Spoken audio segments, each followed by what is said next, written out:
নমস্কার। কবিতা পাঠ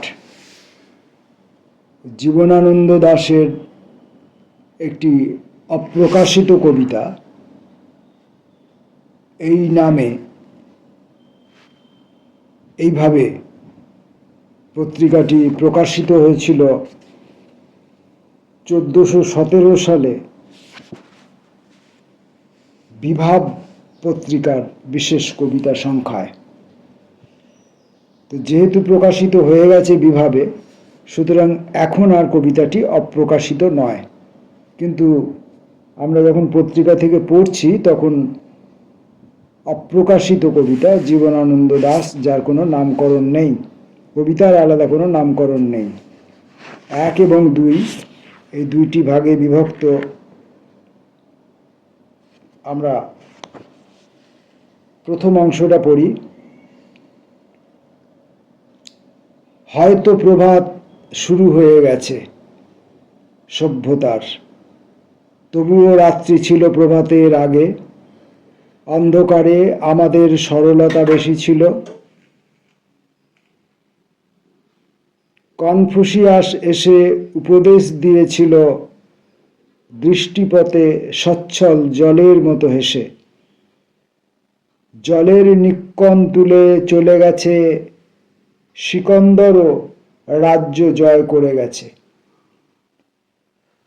যেসব সরল রাত মুছে গেছে আজ, আশ্চর্য গভীর রৌদ্রে প্রভাতের, যেন ঢের অশ্বারোহী দিগন্তরে চলে যায়, যেন ঢের হরিয়াল দক্ষিণ সমুদ্র থেকে উঠে উড়ে যায়, অনর্গল উড়ে যায়। হাড়ের মতন সাদা প্রভাতের রোদ, রাতে যে কবরগুলো দেখে গেছি, ধরে গেছি যেইখানে মেহগিনি ছায়া, যে শিশির মসৃণ কপালে হাত রেখে গেছি যেই মনীষীর, নগ্ন আগুনে আজ খুলে গেছে। তারা সব তাহাদের জিভ, চোখ, হাতের অক্ষর আনকোড়া করটির মতো অভিনব। দক্ষিণ সমুদ্র থেকে পাখিদের ভিড়, সকল সারস যদি উড়ে যায় উত্তর মেরুতে, উত্তর মেরু থেকে পৃথিবীর বাহিরে কোথাও, না হলে তখন তারা সৈকতের বালির স্ফটিকে নিস্তব্ধতা রেখে যাবে। নিজেদের পালকের পরে লিখে রকেটের উদীগরণ বৃহস্পতি নক্ষত্রের তরে। লাটিমের মতো আদি লাটিমের গতির ভিতরে চিরদিন, কারণ গতিই সত্য, গোলক ধাঁধার মতো গতি অকৃত্রিম।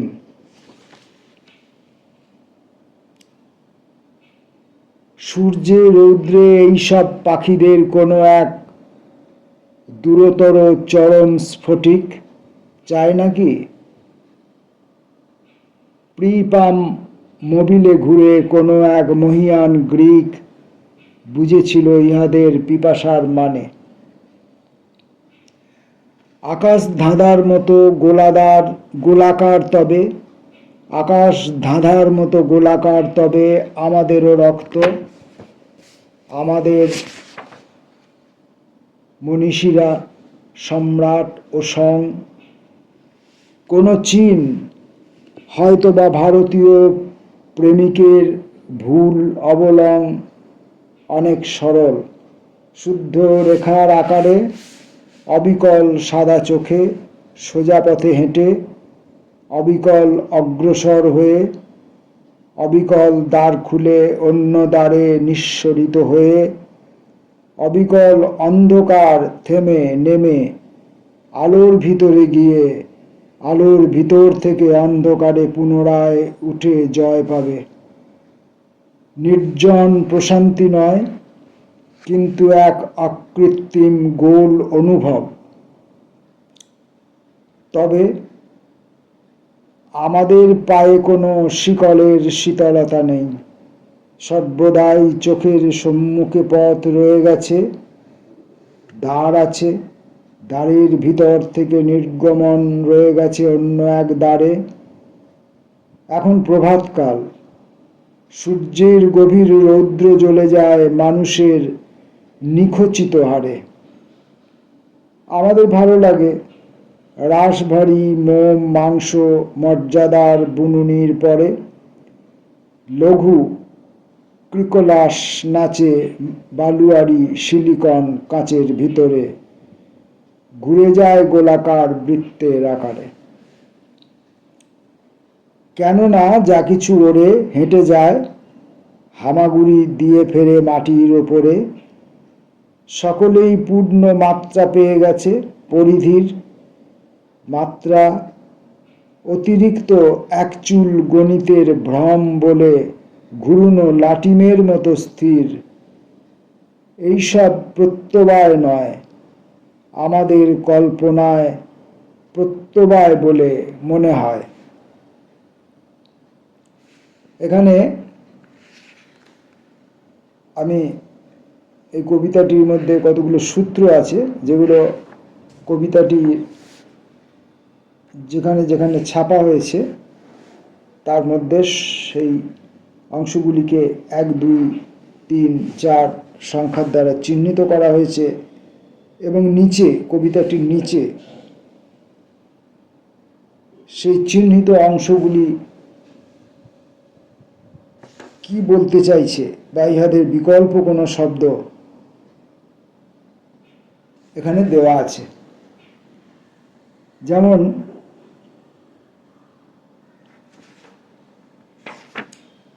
যেমন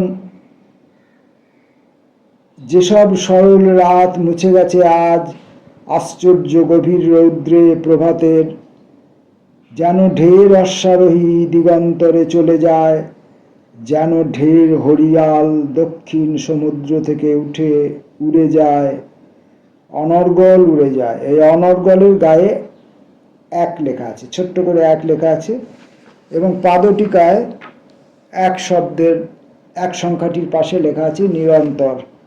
অর্থাৎ অনর্গল উড়ে যায়, অর্থাৎ নিরন্তর উড়ে যায়। এখানে অনর্গলের বিকল্প শব্দ হচ্ছে নিরন্তর উড়ে যায়।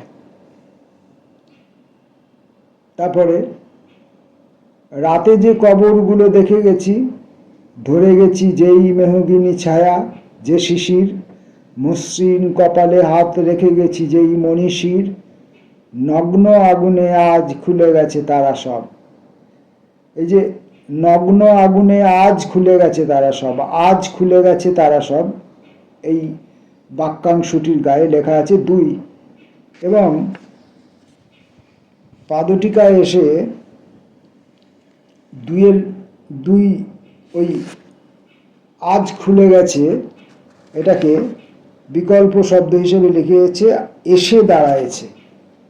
অর্থাৎ নগ্ন আগুনে এসে দাঁড়ায়েছে তারা সব, নগ্ন আগুনে আজ খুলে গেছে তারা সব, অথবা নগ্ন আগুনে এসে দাঁড়ায়েছে তারা সব, এরকম। কিন্তু কেন এই বিকল্পগুলি দেওয়া হলো সেটা হয় আমরা জানতে পারবো কবিতাটা সম্পূর্ণ পাঠ করার পরে, অথবা জানতে পারবো না। 3 নম্বর আরেকটি সূত্র আছে, দক্ষিণ সমুদ্র থেকে পাখিদের ভিড়, সকল সারস যদি উড়ে যায় উত্তর মেরুতে, উত্তর মেরু থেকে পৃথিবীর বাহিরে কোথাও, তাহলে তখন তারা সৈকতের বালির স্ফটিকে নিস্তব্ধতা রেখে যাবে। এখানে প্রথম লাইনটিতে দক্ষিণ সমুদ্র থেকে পাখিদের ভিড়, এই ভিড় শব্দটির পাশে না পাখিদের ভিড়, পাখিদের ভিড় শব্দটি আন্ডারলাইন করে সেখানে লেখা আছে 3। এখানে পেঙ্গুইন প্লোভারের ভিড়, অর্থাৎ এখানে পাখি বলতে পেঙ্গুইন বা প্লোভার জাতীয় পাখিকে বোঝানো হয়েছে, অন্যান্য কোনো পাখিকে নয়। এটা ক্লিয়ার করা হলো, পাঠকের এখানে বুঝতে সুবিধা হবে পাখি মানে কোন পাখি, কারণ পাখির উড়াল, পাখির যাতায়াত, পাখি জলে, স্থলে এবং আকাশে এই তিন জায়গায় বিচরণকারী যে অবস্থা, তার যে সামর্থ্য, তার যে অধিকার, তার যে স্বাচ্ছন্দ্য, সেটার উপর ওই পাখি শব্দটির গুরুত্ব ডিফার করে। সেই জন্যে ওই পাখিদের ভিড়, এটাকে ক্লিয়ার করা হয়েছে পেঙ্গুইন বা প্লোভারের ভিড় বলে। কবি কিন্তু পেঙ্গুইনের ভিড় বা প্লোভারের ভিড় এসব লেখেননি, পাখিদের ভিড়ই লিখেছেন। পরে সূর্যে রৌদ্রে এই সব পাখিগুলো কোনো এক দূরতম চরম স্ফটিক চায় নাকি? সূর্যে রৌদ্রে এই সব পাখিগুলো কোনো এক দূরতর চরম স্ফটিক চায় নাকি? এই চরম শব্দটির কে 4 সংখ্যার দ্বারা চিহ্নিত করা হয়েছে এবং পাদটিকায় এসে 4কে বিষণ্ণ শব্দটির দ্বারা বিকল্পায়িত করা হয়েছে। অর্থাৎ আমরা এভাবে পড়তে পারি, সূর্যে রৌদ্রে এইসব পাখিগুলো কোনো এক দূরতর বিষণ্ণ স্ফটিক চায় নাকি? চরম স্ফটিক না বলে বিষণ্ণ স্ফটিক চায় নাকি? এই বিকল্পগুলি কবিতার শেষে দেওয়া হয়েছে। আসবো 5 নম্বর অংশটিতে। প্রিমাম মোবিলে ঘুরে কোনো এক মহিয়ান গ্রিক বুঝেছিল ইহাদের পিপাসার মানে। এই পিপাসার মানে আন্ডারলাইন করে এখানে 5 লেখা আছে।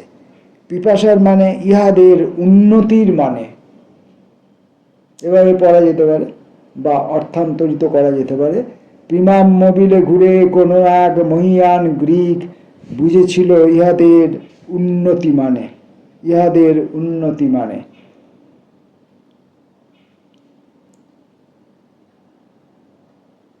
অন্য একটা অংশে আসি।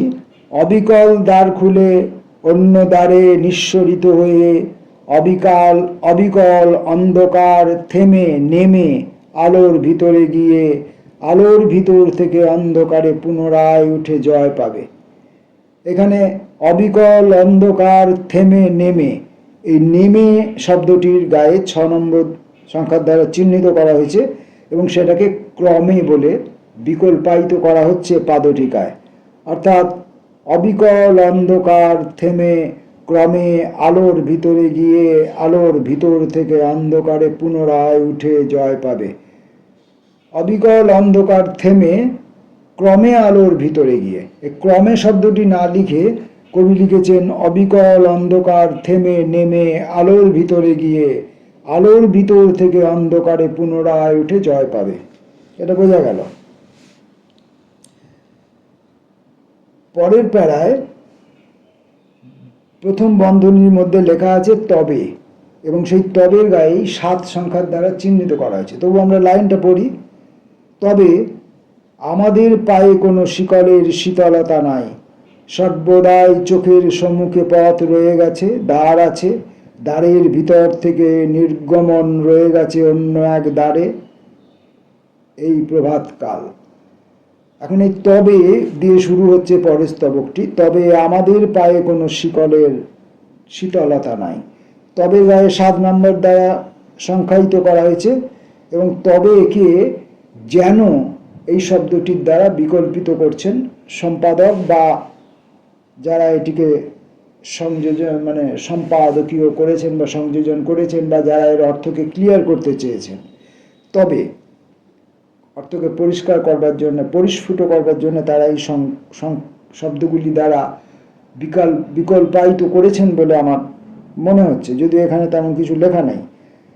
এখন তবে না বলে আমরা যদি বলি যেন আমাদের পায়ে কোনো শিকলের শীতলতা নাই, সর্বদাই চোখের সম্মুখে পথ রয়ে গেছে। তবে আমাদের পায়ে কোনো শিকলের শীতলতা নাই, যেন আমাদের পায়ে কোনো শিকলের শীতলতা নাই। এরকম আরেকটি শব্দকে পরিবর্তন করা হয়েছে। হ্যাঁ, এইখানে অতিরিক্ত এক চুল ভ্রমিকের ভ্রম বলে ঘুরনো লাঠি ম্যাত স্থির, এইসব প্রত্যবায় নয়, আমাদের কল্পনায় প্রত্যবায় বলে মনে হয়। অতিরিক্ত এক চুল গণিতের ভ্রম, এই ভ্রম শব্দটির গায়ে 8 সংখ্যাটির দ্বারা চিহ্নিত করা হয়েছে এবং এটাকে ভ্রমটিকে ভুল বলে, ভ্রম মানেই ভুল, তো ভ্রমের পরিবর্তে ভুল এই অর্থ ধরে নেবার কথা সম্ভবত সম্পাদকই বলছেন, বা সম্পাদক গোষ্ঠী, বা যারা জীবনানন্দের অপ্রকাশিত কবিতাগুলিকে পরবর্তীকালে প্রকাশনার দায়িত্ব নিয়েছেন, তারা হয়তো এই কাজগুলি করেছেন। আমরা এখনও কবিতার শেষ অংশে বা আসিনি, আসলে জানতে পারব। 2 নম্বর অংশ এই অপ্রকাশিত কবিতার। আমাদের সকলেরই সম্ভাবনা রয়ে গেছে ডান দিকে বাঁয়ে, মাথার উপরে মেঘে, পায়ের অনেক নিচে রসাতলে, যখন তরণী ভেসে ডুবে গেছে সমুদ্রের নিচে, বিরুদ্ধ বাতাসে ভেঙে ঝরে গেছে যখন একটি স্তম্ভ ভেবে যাকে চিনে গেছি বহুদিন, তখন আবহমান সময়ের দ্বার খুলে যায়। চেয়ে দেখি দুয়ারের আনকোড়া কাঠে ঘোর বনানীর রং, ঘরের ভিতরে সূর্য, মানুষের হৃদয়ে নবীন, সহসা তোমার সাথে বহুদিন পরে দেখা হয়ে এই সব কথা মনে হয়, দাঁত মেলে এই সব কথা বলা বিভ্রম, স্বীয় অনুভব। মানুষের নখে হাতে রৌদ্রে রাজপথে ঢের ভালোবাসা বালি হয়ে যায়, ভোরের গম্ভীর সূর্যে গ্লাসিয়ার, মাইলের পর মাইল শতই নীরব। এখন এখানে একটি লাইন আরেকবার আমরা পড়ি, এই দ্বিতীয় অংশ, দ্বিতীয় পর্বটি। তখন আবহমান সময়ের দ্বার খুলে যায়, চেয়ে দেখি দুয়ারের আনকড়া কাঠে ঘোর বনানীর রং, ঘরের ভিতরে সূর্য, মানুষের হৃদয়ে নবীন। এই হৃদয়ে নবীন আন্ডারলাইন করে এখানে 1 সংখ্যার দ্বারা চিহ্নিত করা হয়েছে এবং পাদটিকায় এসে বিকল্প শব্দটিকে দেওয়া হয়েছে রুধিরে নবীন। হৃদয়ে নবীন, মানুষের হৃদয়ে নবীন এটা না বলে মানুষের রুধিরে নবীন এটি দ্বারা বিকল্পায়িত করা হয়েছে। শেষে সম্পাদকীয় সংযোজন দেওয়া হয়েছে ভূমেন্দ্র গুহ, অমিতানন্দ দাস ও প্রিয়ব্রত দেবের সৌজন্যে প্রাপ্ত এই কবিতা দুটি। পাণ্ডুলিপি থেকে মুদ্রণের উপযোগী পাঠ তৈরি করে দিয়েছেন ভূমেন্দ্র গুহ। আনুমানিক রচনাকাল জানুয়ারি 1940। কবি কবিতা দুটির নামকরণ করেননি, তাই কবিতা দুটিকে ক্রমিক সংখ্যার দ্বারা চিহ্নিত করা হলো। তার মানে বোঝা গেল যে পাণ্ডুলিপি থেকে মুদ্রণের উপযোগী পাঠ তৈরি করে দিয়েছেন ভূমেন্দ্র গুহ। তাহলে এই যে শব্দগুলি, যে শব্দগুলিকে বিভিন্ন সংখ্যার দ্বারা চিহ্নিত করা হয়েছে এবং পাদটিকায় এসে বিকল্প শব্দের দ্বারা বিকল্পায়িত করা হয়েছে, এই শব্দগুলি ভূমেন্দ্র গুহ এই কাজটি করেছেন। আমরা বিভাব পত্রিকার বিশেষ কবিতা সংখ্যা, যেটির প্রধান সম্পাদক ছিলেন সমরেন্দ্র সেনগুপ্ত এবং সম্পাদক রাহুল সেন, তার 1417 গ্রীষ্ম বর্ষা সংখ্যা থেকে প্রথম কবিতাটি, যা জীবনানন্দের অপ্রকাশিত কবিতা, 2টি অংশে, সেটি পাঠ করলাম। নমস্কার।